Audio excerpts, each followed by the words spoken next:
नंदुरबार जिल्ह्यात होत असलेल्या रिमझिम पावसामुळे पिकांवरती परिणाम होणे किंवा पिकं करपू लागले असल्यामुळं आता शेतकऱ्यांकडनं तर खऱ्या अर्थाने पिकांना जगवण्यासाठी आणि जीवनदान देण्यासाठी फवारणी जी आहे ती केली जात आहे. कारण की या रिमझिम पावसामुळे रोगराई देखील मोठ्या प्रमाणावरती पसरत असते.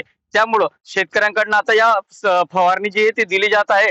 त्यामुळं पिकांची वाढ जी आहे ती व्यवस्थितपणे होईल आणि पिकं जे आहे ते व्यवस्थित आणि सुखरूप होतील यासाठी शेतकऱ्यांकडनं आता खऱ्या अर्थाने फवारणी जी आहे ती केली जात आहे. वेगवेगळ्या औषधांच्या मारा जो आहे तो या कापूस पिकांवरती दिला जातोय.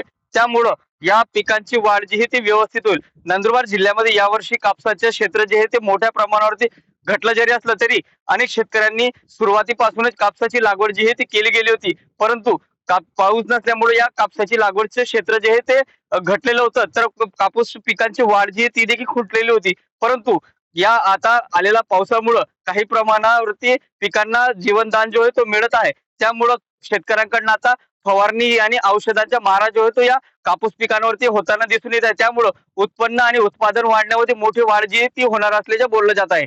जितेंद्र बैसाने टीव्ही 9 मराठी, नंदुरबार.